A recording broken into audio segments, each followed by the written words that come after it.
Tomamos nuestra conversación con el profesor Juan Jované. Profesor, entonces hablemos sobre esta situación, sobre la petición de la Cámara de Comercio o de otra forma, la inquietud y la preocupación que existe a través de este comunicado reciente que han, Bueno, que han mira, lanzado. yo pienso que es evidente que en Panamá hay un quiebre institucional profundo.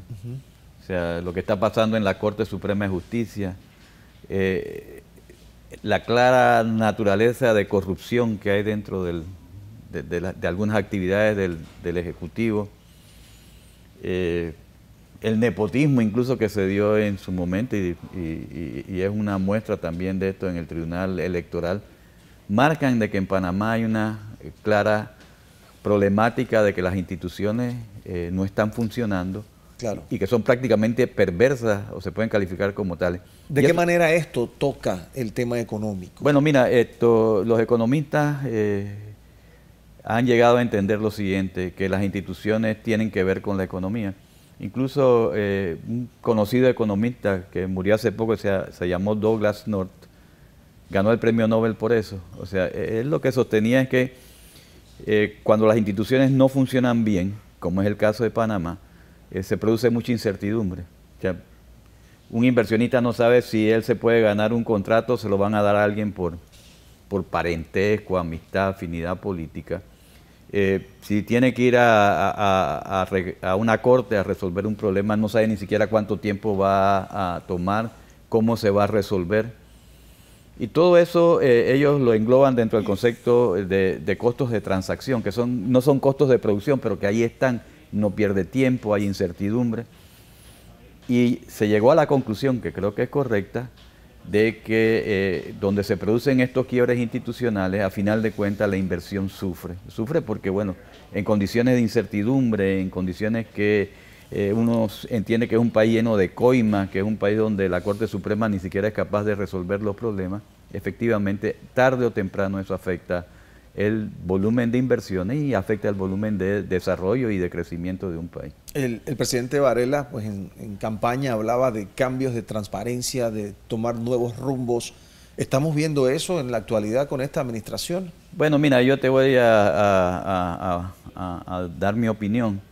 A mí me parece que eso fueron promesas de campaña que se quedaron ahí, porque si uno ve lo que está ocurriendo en lo que fue el PAN y ahora es el DAS, de hecho, más allá de que si es legal o no es legal, si hubo un compromiso, pues se sentía que era un compromiso ético, que no se podían seguir haciendo las cosas como se estaban haciendo, se debió haber cumplido.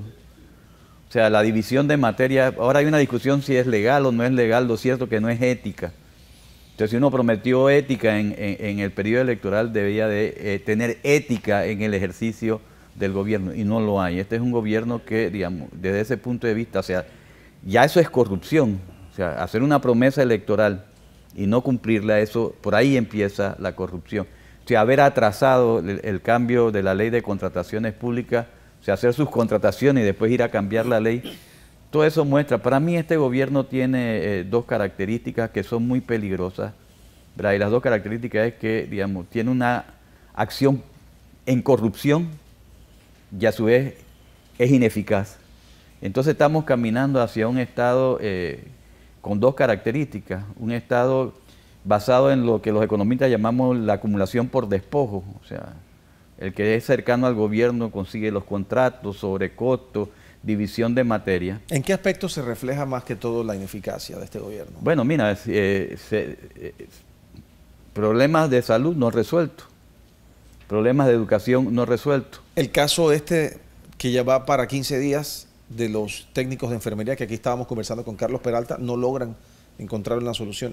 ¿Eso es muestra de la ineficacia? Bueno, mira, cuando un ministro parte diciendo que no existe un acuerdo y él es el encargado de resolver el problema y las personas que están involucradas en la huelga le muestran que hay un acuerdo, bueno, ese es un signo de ineficacia a su máxima potencia, por llamarlo de alguna otra manera. Entonces, eso lleva a crear más fricción. Creo que no han logrado concertar. Yo creo que el problema de los técnicos se resuelve con que todos tengamos un poquito de solidaridad con ellos. para serte franco, si yo tengo mi salario y le suben el salario a mi asistente de cátedra, bueno, me parece bien. Esas cosas creo que con diálogo se pueden resolver, pero este gobierno realmente no ha sido capaz de resolver ese problema que, ¿verdad?, efectivamente el que ha tenido algún contacto con el sector salud sabe de que así como son importantes otros profesionales, los técnicos de salud juegan también un papel fundamental. Hablando de huelgas y de protestas, la semana pasada vimos un enfrentamiento entre sindicatos con la empresa minera Panamá, violento de hecho, hubo heridos. Ahora el Suntrax está denunciando amenazas por parte de Minera Panamá. ¿Este tema se le está saliendo de las manos al gobierno también? Eso nunca debió haber pasado, porque se trata de aplicar la ley. Yo creo que sin entrar a dirimir, creo que distintas organizaciones pueden tener el derecho a participar, pero dentro del concepto de la libertad sindical. O sea, y eso es lo importante. O sea, obviamente poner un enfrentamiento de trabajadores entre ellos, digo, no me parece que debió haber llegado a ocurrir ese fenómeno. El Estado, digamos, debería haber intervenido desde antes para evitar ese tipo de situación. Y lo que es claro es que ninguna empresa transnacional puede estar, ni transnacional, ni nacional, ni de ninguna naturaleza, puede estar por encima de la legislación. O sea, hay que aplicar la legislación tal como es. ¿Usted qué vaticina aquí en este conflicto que existe de Minera Panamá con el Suntrax sobre todo y los otros sindicatos que el Suntrax les llama amarillos dentro de la empresa? Bueno, mire, yo pienso de que ahí el ministro de Trabajo tiene un papel que hacer, ¿no? O sea, yo creo que la empresa debe salir la empresa no debe tener ninguna injerencia sindical y hay que buscar la manera de que no se dé enfrentamiento entre trabajadores. Yo creo que esa es la tarea conciliadora, si usted la quiere llamar de alguna manera, donde, digamos, se respeten los derechos sindicales de todas las partes. Usted tiene que haber hecho pues un análisis profundo del patrón de conducta de la labor que viene realizando este gobierno y llega a la conclusión de que hay corrupción, de que hay ineficacia. ¿Qué produce esta corrupción en este caso y la ineficacia que estamos viendo? ¿Es una combinación de que voluntad, de no saber hacer las cosas? ¿Qué está pasando? No, mire, en el caso de corrupción, la corrupción proviene del concepto del manejo del Estado y de un Estado que se presta para eso.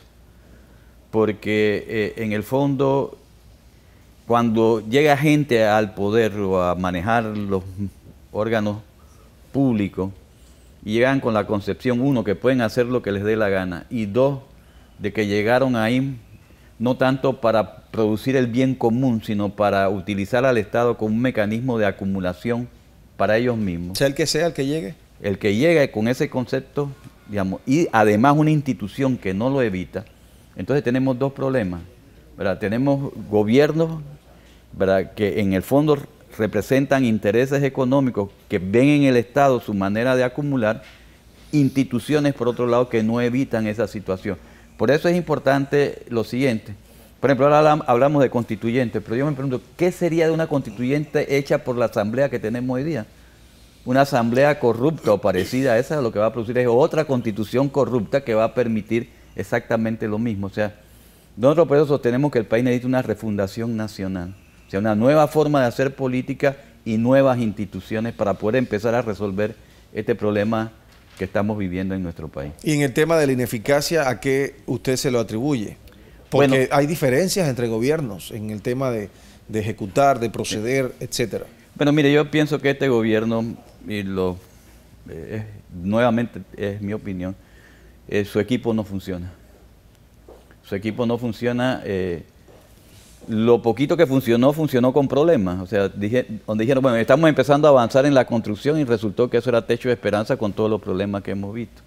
Otros proyectos ni siquiera han avanzado, siguen siendo proyectos. En Colón se dijo, vamos a empezar la renovación de Colón y no ha habido esa capacidad de ejecución. Ahora, hay algunos que dicen, mira, lo que pasó con el Ministerio de la Vivienda, la situación con el PAN, ejecutaron, se ha avanzado, pero se han encontrado irregularidades Sin embargo, el resto de las instituciones que han ido siguiendo los pasos que deben ser a través de la Contraloría y la aprobación del Contralor, etcétera, pues están ahí medio estancados. Entonces, como que las cosas de un lado se inclinan demasiado y del otro también se inclinan pues también un poco más. O sea, ¿cómo buscar entonces un balance? Pues, porque vemos que las cosas por lo tradicional pues van demasiado lento también. En ese caso, por ejemplo, del control previo, yo creo que el control previo no es el problema. O sea, yo creo que en Panamá se ha demostrado que siempre que no hay control previo, aparecen problemas. Entonces, si el problema está en la velocidad, por ejemplo, de la Contraloría, lo que hay que es reforzarla, de manera tal de que ellos puedan hacer su labor con más velocidad. Pero, y no es solo ahí, si tú te das cuenta, digamos, no es solo un problema de si los proyectos los avalan rápido, sino también es un problema de la misma política. Mira lo que está ocurriendo, ya están los productores de cebolla diciendo, bueno, siguen importando cebolla en medio de que ya se inició la cosecha de ese producto. Entonces, digamos, hay un enredo de política. O sea, los problemas de que la misma ministra de Educación tiene que decir, bueno, en mi ministerio lo estaban haciendo mal y parar. Yo creo que, digamos, eso demuestra de que el gobierno no ha sido eficaz en resolver los problemas. O si te vas al problema del agua, o sea, el gobierno prácticamente se declara incapaz de resolver el problema del agua y entonces empieza a decir, bueno, lo único que yo puedo hacer es privatizar. Creo que eso demuestra gran ineficiencia. O sea, aquí hay corrupción e ineficiencia en el gobierno, que está llegando a niveles muy altos. Esto en un marco de quiebre institucional es sumamente peligroso para el país. Finalmente, ya para culminar la entrevista, este 2016, ¿usted ve golpe de timón, algún cambio realmente radical en la ejecución, en la administración? Para serte honesto, creo que la actitud del presidente ha sido más defiendo a como sea mi funcionario. Y creo que no está actuando de la manera correcta. O sea, lo que se debía hacer es un balance. ¿Verdad? Si el equipo no está funcionando, tiene que renovarlo.